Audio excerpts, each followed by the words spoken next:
हम आह भी करे तो हो जाते हैं बदनाम, वो कत्ल भी करे तो चर्चा नहीं होता। जैसा कि आप सभी को मालूम है कि मुफ्ती सलमान अजहरी को जिस मसले में फंसाया गया है वो कोई इतना बड़ा मसला नहीं है जितना बड़ा मसला बनाकर अवाम के सामने पेश कर दिया गया है और लोगों को मुंतशिर कर दिया है। आप देखें, खुद फैसला करेंगे। हम आपको एक वो वीडियो भी दिखाएंगे कि खुद मुफ्ती सलमान अजहरी के बारे में हिंदू लोगों ने क्या कहा, वो तमाम सुनकर आप खुद फैसला करेंगे।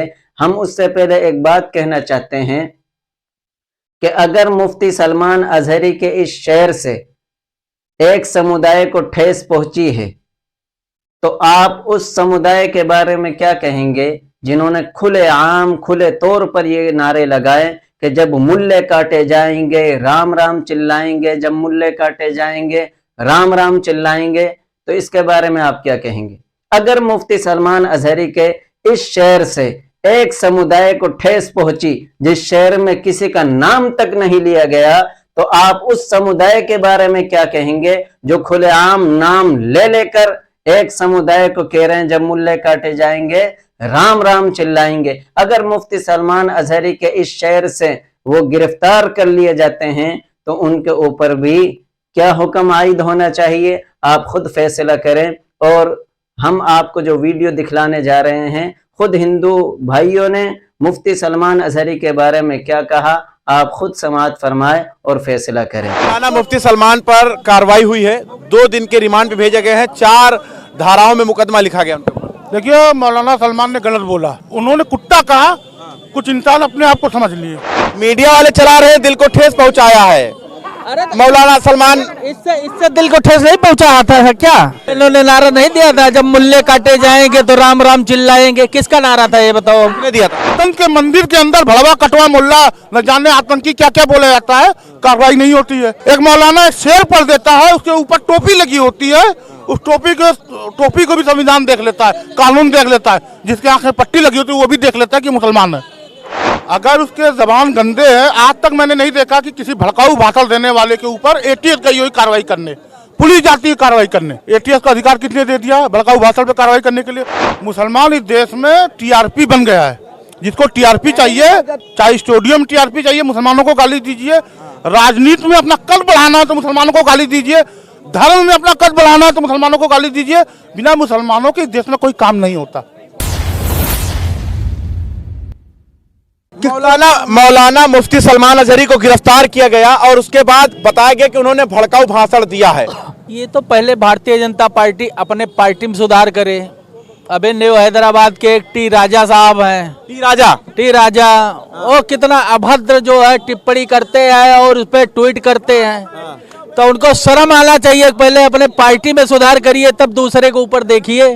उन्होंने ऐसा क्या कह दिया? अरे बहुत कुछ बोलते रहते हैं वो टी राजा साहब हैदराबाद के, तो उस पे भारतीय जनता पार्टी क्यों नहीं कार्रवाई करती? उनके पार्टी के हैं इसलिए नहीं करती क्या? मतलब मौलाना मुफ्ती सलमान अजहरी पर जो मतलब कार्रवाई हो रही गलत हो रही क्या? भाई मैं ये कहता हूँ कि सबसे पहले जो तुम्हारे पार्टी वाले गलत कर रहे हैं उनके ऊपर कार्रवाई आप क्यों नहीं कर रहे हो? कि आपके पार्टी के हैं क्या हो, इसलिए नहीं कर रहे हो ना कि आपके पार्टी के हैं। आपको लगता है कि चुनाव से पहले यानी 2024 के चुनाव से पहले जो है हिंदू बनाम मुसलमान किया जा रहा है? लगता तो यही है। जब टी राजा जी अनाप शनाप बकते हैं तो उनके ऊपर भी केस लगना चाहिए। अगर जो मुफ्ती साहब के ऊपर लगा है तो जो भी नेता है, जैसे सदन में कोई बोला था तो इस तरह की भाषा, अभद्र भाषा किसी को नहीं बोलने का अधिकार है। और जब एक देश एक कानून है, एक विधान है, तो ये लोग कैसे बचे हुए हैं? जितने भी इस तरह के अभद्र टिप्पणी करते हैं या उस तरह की भाषा बोलते हैं, इनके ऊपर केस होना चाहिए, चाहे जिस जाति धर्म के हों। किसी को भी मुरव्वत नहीं करनी चाहिए। उसके कारण है जब एक देश एक विधान की बात करते हैं देश के प्रधानमंत्री जी, जब राम राज्य की स्थापना की बात करते हैं, परिकल्पना की बात करते हैं, तो सबको समान न्याय मिलना चाहिए, सबको समान जो है अधिकार मिलना चाहिए। मुसलमानों के साथ अन्याय हो रहा है क्या? जब मुफ्ती साहब को आप बता रहे हैं ना, उन्होंने तो ये कहा था आज आपका जमाना है कल हमारा आएगा, यही तो बोले हैं। तो आज आपका समय है कल हमारा समय होगा, तो इसमें कौन सी बड़ी बात है? ये कौन सा गलत काम कह दिए, कौन सा अभद्र भाषा का प्रयोग है? मतलब मुसलमानों को टारगेट किया जा रहा है? बिल्कुल टारगेट किया जा रहा है, बिल्कुल टारगेट किया जा रहा है, बिल्कुल टारगेट किया जा रहा है और जबरदस्ती के लिए परेशान किया जा रहा है। लोकतंत्र की धज्जियां उड़ा जा रही। कहीं पे ऐसा नहीं है कि आप संविधान की कसम लेने के बाद सिर्फ मंदिर मस्जिद का निर्माण की बात करें। आप देश की निर्माण की बात करिए, नौजवानों को रोजगार देने की बात करिए। आप इसमें क्यों उलझा रहे हैं लोगों को? आज महंगाई चरम सीमा पर, उस पर कौन बात करेगा? राम राज की जब राजनामी कर्मचारी पूरी होगी कि सबको एक मुख्यधारा से जोड़ने की बात भी तो होना चाहिए। अभी भी विभाजन की राजनीति हो रही है, अलग थलग की बात हो रही है। कार्रवाई तो हो रही है ना, मौलाना मुफ्ती सलमान के ऊपर कार्रवाई तो हो रही है ना। भैया एक चीज हमको बताओ, ये लोग क्या क्या नारा नहीं दे देते हैं? क्या दे देते हैं? इन्होंने नारा नहीं दिया था, जब मुल्ले काटे जाएंगे तो राम राम चिल्लाएंगे? किसका नारा था ये बताओ? किसने दिया था? किसने दिया था ये नारा? किसने दिया था ये नारा? भाजपा से तो था, भारतीय जनता पार्टी से तो था। मीडिया वाले चला रहे हैं, दिल को ठेस पहुंचाया है। अरे मौलाना सलमान इससे दिल को ठेस नहीं पहुंचा था क्या? अरे आप जिस देश में रह रहे हो वहाँ हिंदू मुस्लिम सिख ईसाई सब आपस में भाई भाई का ये चलता है, अब आप जो है उसमें खंडन करने पे लगे हो। आप अगर हिंदू मुसलमान की बात ना करो तो आप कोई डिबेट नहीं कर सकते हो। मुसलमान ही टारगेट पे क्यों रहता है हमेशा? ये इसी में राजनीति करते हैं। ये तो काम खाई कह देते हैं कि बीजेपी की ओवैसी बी टीम है या केजरीवाल टीम है। इनकी और भी बी टीम है, पाकिस्तान, चीन, अफगानिस्तान, हमास, कनाडा, ये इसी के इर्द गिर्द रहते हैं। जब इलेक्शन आने चाहते हैं मौलाना मुफ्ती सलमान को इंसाफ मिलना चाहिए।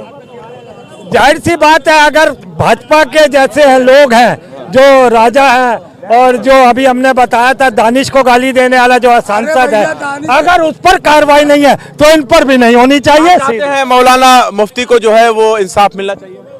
देखो इंसाफ जो है, अगर आपको प्रधानमंत्री का पद निभाना है तो सबके साथ एक समान व्यवहार करना पड़ेगा। आपको बदले की भावना की राजनीति आप कब तक कर सकते हो हमको बताइए? आप जो बदले की भावना वाली राजनीति कर रहे हो इसको नहीं करना चाहिए। आप प्रधानमंत्री के पद पे बैठे हो, आपको सबको एक समान देखना चाहिए। सबके वोट से आप बैठे हो, ये तो है नहीं कि आप एक बिरादरी का वोट लेकर के आप प्रधानमंत्री बन गए हो। आपको पूरी जनता ने दिया है, 140 करोड़ जनता में कम से कम हम मान रहे हैं 70-80 करोड़ जनता आपको वोट दिया है। बाकी तो आपका ईवीएम से सेट हो गया, पूरा तो नहीं ईवीएम से सेट किए हो, परसेंटेज किए हो ना। चुनाव से पहले ये हिंदू बनाम मुसलमान होना चुनाव। अरे मैं कह तो रहा हूँ, फिर देखिए बीमारी चालू हो गई अनलिमिटेड चुनावी चूरन की, जिसको हम कहते हैं यूसीसी।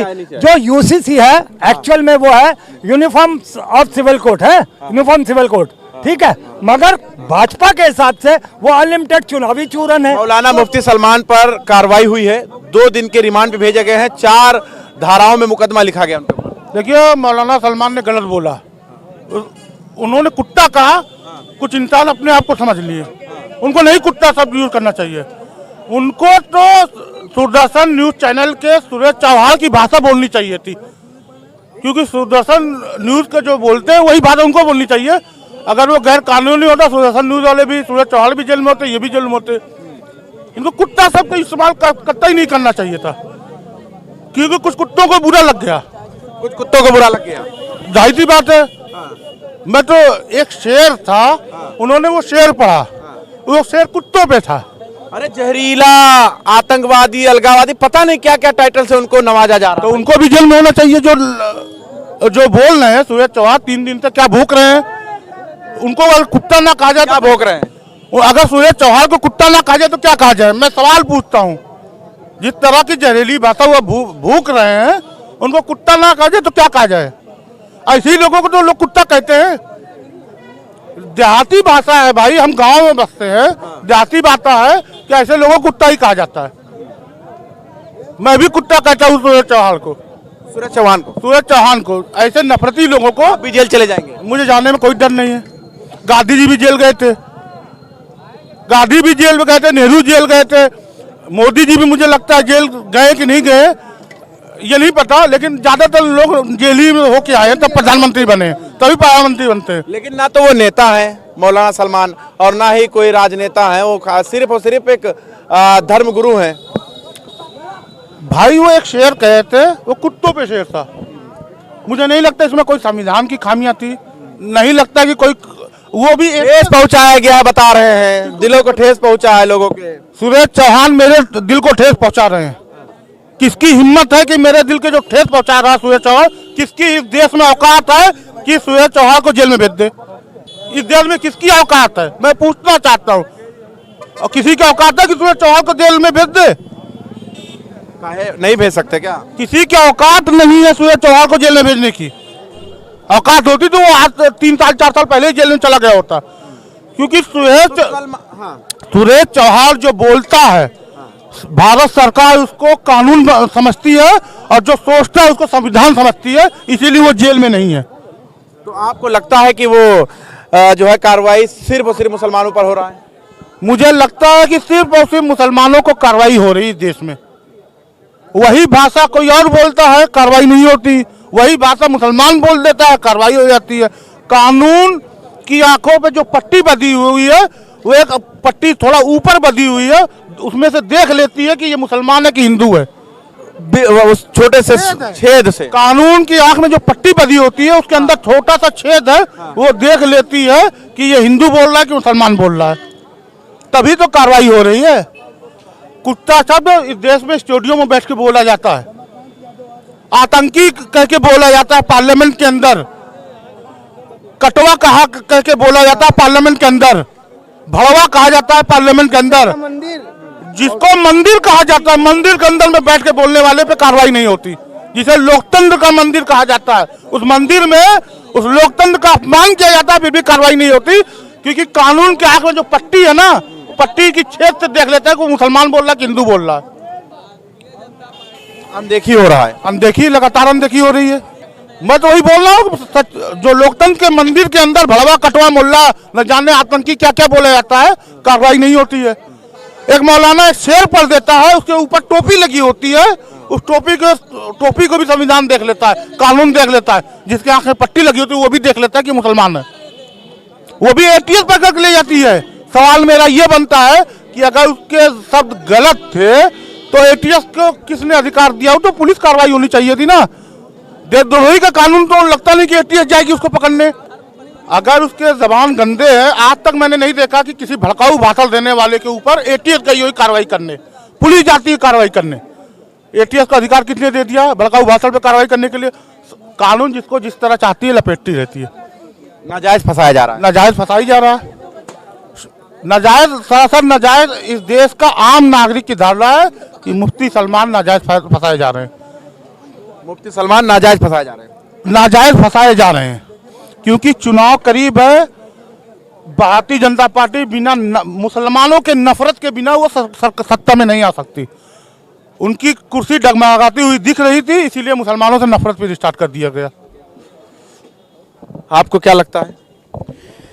भाई मैंने तो आपसे पहले ही कहा कि ये नफरत की राजनीति हो रही है, इसे बंद होना चाहिए।